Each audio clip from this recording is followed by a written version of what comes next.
Today I'm starting off by talking to you through the thing that I'm going to be reviewing. And no, it's not the microphone, it's the thing the microphone's plugged into, which is the new Git2 action camera. But since I can't show it to you whilst I'm using it, I think we'd best get on with the rest of the video. You may have seen my review of the Git1 camera. Well, this is its highest spec big brother. Let's look at those specs on the back of the box. I'm going to show you these pretty briefly, so if you want to read through them, please press pause on the video. But you'll see on the video resolutions there's actually a one above there, which is in the firmware. Presumably it's been updated since the box was printed, which goes up to 2880 by 2160, but that one's only 24 frames a second. The other ones are probably more useful, starting at 30 frames a second and including 1080p 60. If we look at the bottom of the box, just below halfway down, you'll see it states it will accept memory cards up to 128 gigabytes. It goes on about the battery life being 90 minutes. I actually got 100 minutes out of it, and that was in the top resolution. And then we've got the weights and dimensions at the bottom as well there. By the way, that battery life test, I did that with the screen turned off, of course. Now, inside the box, we've got a card here. I'll mention what's on that later on. And then we've got the camera in the top. It's in its nice little case here. I like these GitUp cases. The design of them is very nice. They seem very solid, and I believe, from what I've been told, the camera is exactly the same dimensions as some of the GoPro models, and therefore it's compatible with some of the gimbals and things designed for those. Side opening door here, very sturdy case. Get the camera out, take the lens protector and screen protector off, and we'll just have a quick look around it. So on the front we've got the power and mode button. Above that are two LEDs. We've got the shutter button on the top with another LED next to that. 1.5-inch screen on the back and an LED. The battery compartment and a mini USB socket, micro HDMI out and microphone. And then this side we've got a button which will take us into the settings and turn the Wi-Fi on and off, and that's where the micro SD card goes as well.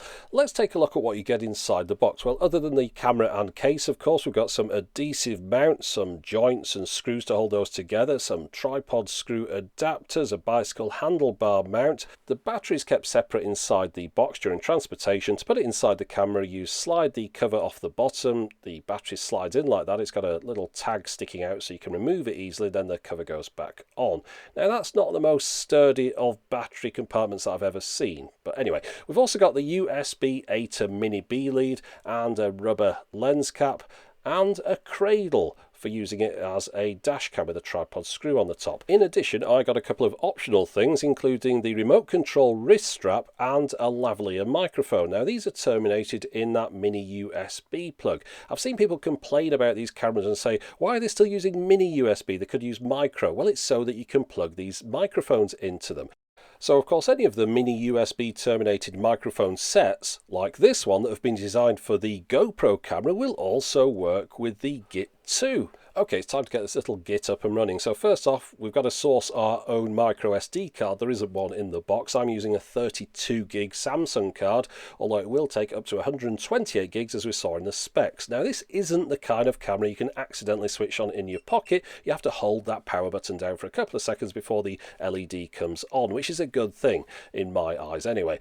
And you can see the screen's on the back here. Now, we've got the shutter button, the settings button and the mode button, and we have to use all three of those to change various settings. It gets a little bit complicated. If we go in the settings mode here, you see you can move through them using the mode button on the front, and then if you want to select anything, you press the shutter button on the top. And you'll find yourself with this camera quite often going past things and having to go all the way around again before you can set them, but you do get a little bit more used to it the more you use it. But it's a little bit fiddly. Now you can see here we're in the video mode, and now we're in the photo mode, and now we're in the playback mode. One final press, we get into another settings menu, different one to the one that's accessed by that side button. Then press it finally, we get back to the video mode. But enough of that, let's have a look at some sample clips. These have been recorded in a different city to the one that I normally record my clips in, which is Manchester. Some people might be able to spot which city it is immediately, and others it might take them a little bit longer. See how long it takes you. Now, I know some people will be disappointed that this is a review of what's perhaps an action camera, but it's not really containing much action. Going up an escalator isn't exactly exciting. But this was the first sunny day I've found this year. The motorbike's been stuck in the garage for months, so I can't attach it to the handlebars and do some of that footage. what I'm showing you now is the best that you're going to get. But if you want to go out yourself with a camera strapped to your head and jump off a cliff, then I don't think this would be a bad camera to do it with, because you can see from the images that I'm getting out and about in this mystery city that it's really doing a good job. Look at the length of those shadows. This is a kind of time of year where it's very difficult to get some shots sometimes because of the shadows and the sun in the same shot, but this camera does really well. Now let's have a look at those top two resolutions. This is the 30 frames per second, the highest resolution in that, and then this is the 24 frames per second one. I couldn't really see much difference in them, so in editing I've cropped down right into the distance and done a freeze frame.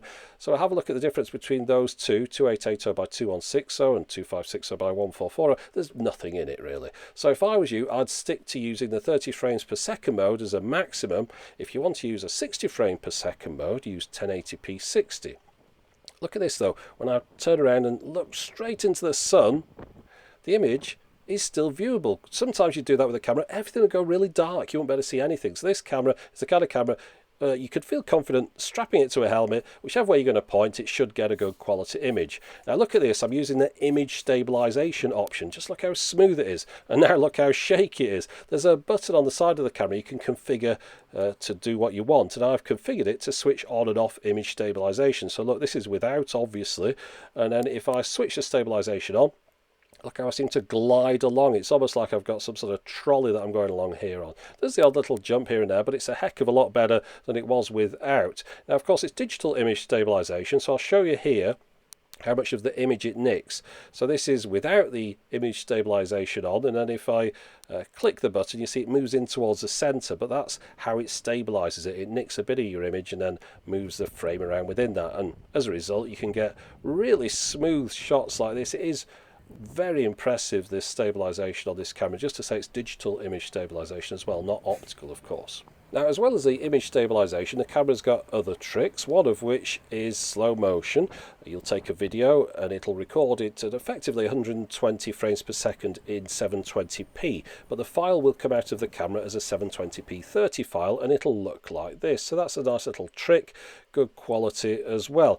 It also does an even slower one, or it's supposed to, which would be 240 frames per second at VGA resolution 640 by 480, and that's what you're looking at now, but it just comes out looking like a flick book, so something's not quite right with that mode. But to be honest, I wouldn't use it anyway, even if it was working fine, because of the lower resolution. Now, I shot this clip in 1080p 60. You won't be able to see it as that because the video is coming out in 1080p 30 on YouTube, but I can promise you that it is a proper 1080p 60, nice and smooth as well. So if you did want to record some action with this camera, it would be capable of doing it. And of course, 1080p 60, you're able to slow down better than a 1080p 30 video, and it won't look like that flickbook type video we looked at earlier on. You can at least go half speed and it still looks pretty decent. So we're reaching the end of my day out in the Mystery City, which most people in the UK should have pretty much figured out what it is. If you haven't, hopefully the next clip will give it away. In fact, it should give it away to pretty much everyone in the world, because there we go, we're at the home place of the Beatles, which is Liverpool of course, and here's my car parked in the car park. I did this shot just to show the low light capabilities, which look pretty decent. Now the next shot I'm going to show you is a time lapse. If you look at the bottom right, you'll see the time speeding along there, and I just stuck the camera outside because I noticed it was starting to snow, and shot I think one frame every 30 seconds. I think it's something like that, and this is approximately 2 hours sped up of snowfall. Wasn't as exciting as I thought it would be in the end. I thought it might be a beginning of a big storm. Oh, and this is a shot that I did in the car, obviously, but the frames are different on this. Another time-lapse video, but this is done with one frame every 200 milliseconds. So the camera does time-lapse is basically what I'm trying to show you. Now, it also works as a dash cam if you want it to. I've got some dash cam FAQs on the screen there. Please press pause if you don't know much about dash cams, but for those people that do, it will work as a normal dash cam. Does all the normal features you'd expect a dash cam to do: auto stop start, loop over the oldest footage. It's got a G sensor built in. Notice the jump there though.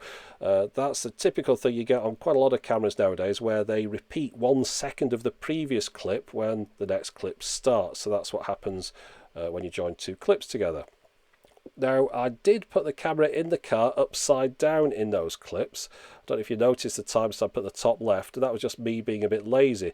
I should have really put the camera into its cradle mount, but I hadn't had a chance. I hadn't unboxed it all properly. I just quickly stuck it in the car when I went out for a trip. And of course, in the cradle mount, you can put a tripod screw mount in the top, so you can suction cup it to your window, and you can still access the power on the side there. So that enables you to use it as a proper dash cam, and of course, you can see the screen on the back. Anyway, we'll have a look at the next clip where I've actually turned the timestamp off, just to demonstrate again you don't have to have a timestamp on or a bit of text. It's entirely up to you, and I've just got out to show you a little bit of what it looks like in low light. Of course, a dash cam that doesn't work well in the dark isn't really much use at all, especially at this time of year when all your commuting's in low light. Anyway, over to me in the car. So I was coming to the end of my test and I realised I hadn't done a low light test, and I hadn't done a test of the built-in microphone, other than for recording the background sounds while I was out and about around Liverpool. So I'm killing two birds with one stone here. As you can see, this is a low light test. It's quite dark outside, and I've got the camera mounted in its cradle attached to the windscreen with a suction cup, and of course I'm talking to you through the built-in microphone on the camera as well, so that's killed two birds with one stone. Now, all this low light footage was done in the 1080p 30 mode, but one thing I did, which I think might have been a mistake, I left the wide dynamic range switched on, and I think that might have had the effect of making the video look a little bit smeary. I haven't gone out and redone these tests without it to see if I am right, but either way, it's okay in low light anyway. I've also taken some stills with this camera, and I took them at the highest resolution. I think it was 16 megapixels or something. Of course, you're only looking at them at 1080p on YouTube as a maximum, so I'll have some samples available for you to download if you want to see the true quality. Of course, you wouldn't really go on a holiday and take all your holiday snaps with a camera like this. Everything just looks much too far away and has that fisheye effect as well. But the quality isn't bad at all. If we crop in on the center of this image, you can see the details definitely there. So overall, not a bad camera to use to take a few stills in a pinch. Now, I mentioned the effective image stabilization before. I'll show you how it looks on screen. You can see the hand at the bottom right there. It changes color to an orangey color when the stabilization is being used, as you can see there. And I've mapped it to the button on the side, the settings button.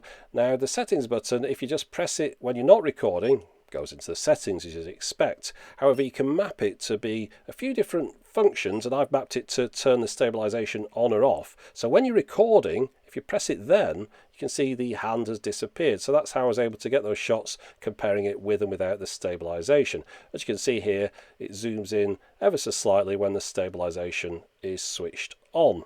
Another neat little trick when you're recording, if you press the button on the front, it'll take a still. Now, it doesn't take a full resolution one, it just takes a frame grab based on whatever video resolution you're currently recording in. Now, these are the settings for the stills menu. These aren't the video ones, just the ones for still photos, and I'm just going through those now to show you what kind of options you've got. Notice you can adjust the shutter speed and the megapixels. The shutter speed goes all the way up to a minute, so that could give you a good long exposure, which is quite an interesting feature. Again, we've got the date stamp, time lapse. The photos, the full resolution time lapse starts at 1 second as a minimum interval, but that's at 60 megapixels or whatever, and then goes all the way up to a maximum interval of 30 minutes between stills. And then of course we can adjust the ISO and mess around with the colour and things. I'll show you that in the video later on. And then we've got this capture mode, which enables us to take up to 10 stills in one go. And then at the bottom here, we've also got RAW. You can actually take RAW photos with this camera, which is something that might appeal to some people. I'm jumping about a bit in an attempt to keep things interesting, because if I just showed you a load of settings in a row, I'm pretty sure everyone will go to sleep. So this is the wrist remote control. You can see the 4 buttons on there. The one on the right will move it into the stills mode, and if you press it again, it would take a still, and similarly the one on the left goes into the video mode, and once you press that one again, it starts the video recording, as you can see from the red light flashing on the camera there. Of course, you can stop it by pressing it again. The top button will turn on the Wi-Fi on the camera. So if we just press that, you can see the blue light has come on the side of the camera to indicate the Wi-Fi is now connected. And I'm sure it'll come as no surprise to find out that the button at the bottom will switch the camera off. It won't, of course, switch the camera on because the camera has to be on to be able to receive the signal from the wrist remote control. Let's have a quick look at playback for a second. You can play the videos back, of course, using the menu inside the camera. It enables you to figure out whether you've got the shot that you wanted. One thing I have noticed though, there's no sound played back through the camera when you play the clips on it, which is a little bit unusual. It does, of course, beep and things, but it won't play the actual audio from the clip. If you plug in a micro HDMI lead, which of course is not included in the box, that enables you to play back clips on a television. And it also enables you to see a live viewfinder from the camera, and also you can of course record and view that viewfinder at the same time. The screen on the back of the camera, as you notice, has gone blank, and basically everything's moved across to the television, and the TV screen works exactly the same as everything did when you were looking at it on the camera screen. One thing I will mention, if you're viewing clips on the camera, it takes ages to get through them if you've taken loads, because you can only page through them in one direction from the most recent to the oldest. So you just press over and over again until you get to the one you want, and then you can play that clip. You can also make it play back the stills as a slideshow, one after the other. So of course, once we've got it attached up to HDMI, I'm able to see a nice big screen showing the on-screen menu, so I can do a video grab of that and show it to you now. Of course, these will look a bit soft because they're designed to be viewed on a 1.5-inch screen. But I'll show you some of the options on here. It will take about 4 minutes to go through these. You can see I'm going through the video resolutions at the top there, showing you the different modes that weren't mentioned on the back of the box. But if you're a little bit bored by this, skip forward about 4.5 minutes and you should get to the next section. Anyway, so that's the video resolution. You can see it goes all the way down to the VGA 240. Loop recording, obviously you switch this on if you're going to be using it as a dash cam. We've got the options for the different segment lengths in there. We've got a record level in here, which is useful because if you're using a lavalier mic, you might find that you need to adjust that down. And that's, of course, where you turn your date stamp off, or leave it on if you want. And that's the time-lapse menu. Let's have a look at this. We've got 1 frame every 200 milliseconds. And then the next one is 1 frame every second, or 5 seconds, 10 seconds, 30, which is I think what I did when it was snowing, every minute, 5 minutes, 10 minutes, which is quite a big gap. And of course you can power it whilst you're doing the time lapse as well, so you don't need to worry about the battery running out. And then we've got the video snapshot timer. This is as you're taking video, you can get it to automatically take a frame grab every interval that you've specified there and store that in the photos folder. And of course you can do quite a few different things on this camera to do with the settings, like white balance, which is quite sophisticated really in a little action camera like this. You can mess around, get the video just how you want. I don't know how many people do all these things, but anyway, this is that little menu button on the right. These are the options you've got. You can do an exposure lock, or a white balance lock, exposure and white balance lock, turn the sound on and off, or as I did, I had the gyro stabilization on that little button on the side there. Or you can have nothing on it if you don't want. It's entirely up to you. And then we can adjust the exposure value as you'd expect. The ISO we can adjust as well. As I say, some of these things might be a bit of overkill in a little camera like this. We can go to black and white or sepia. I had all my videos shot in normal, or normal as it's called there.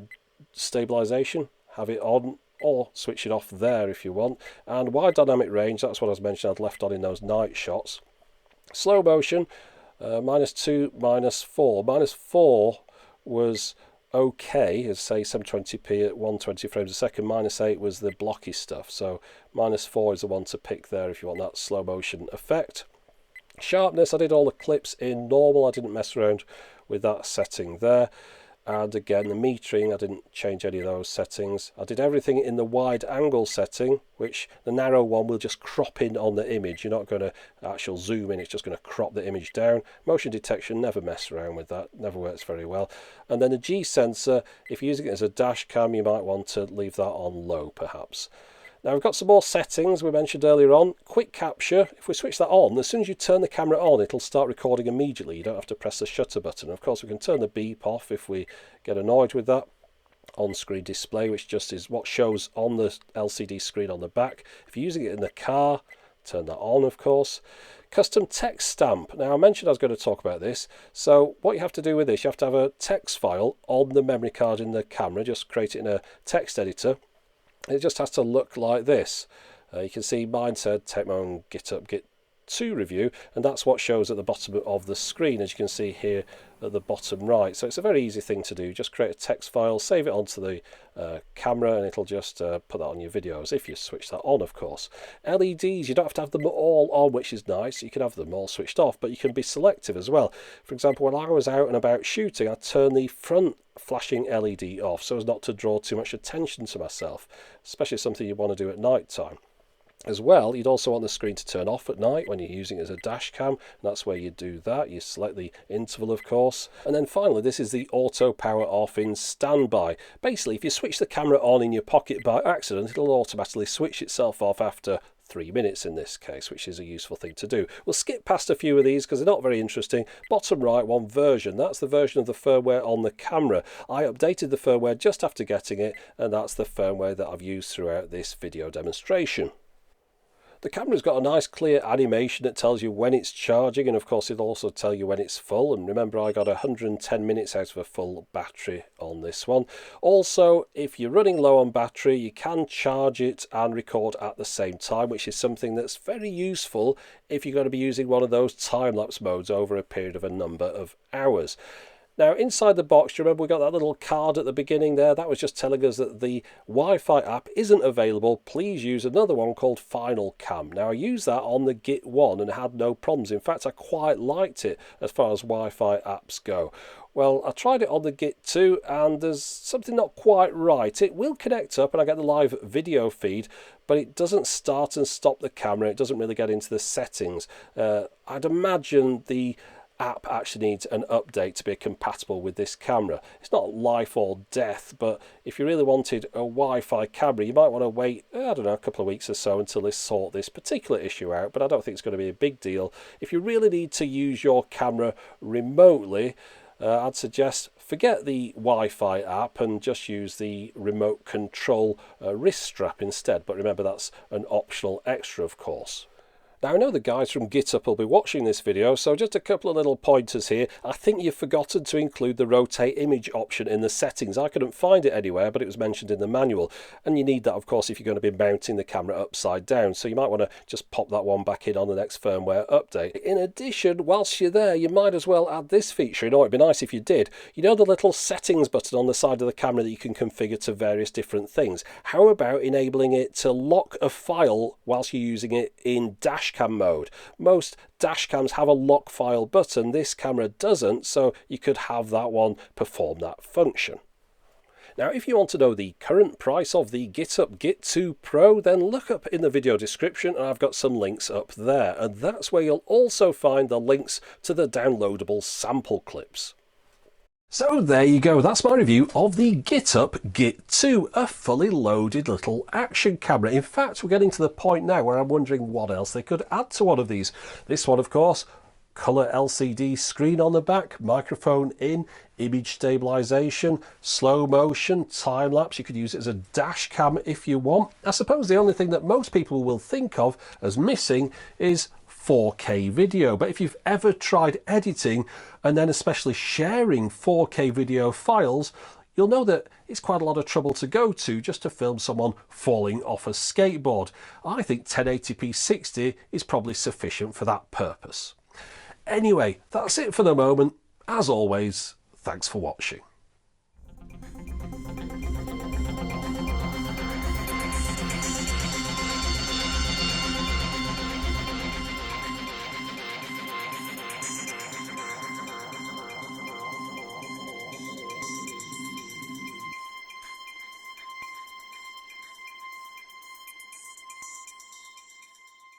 Honestly, I could not care less what that chap thinks. I'm waiting for a 4K camera to come out for £80.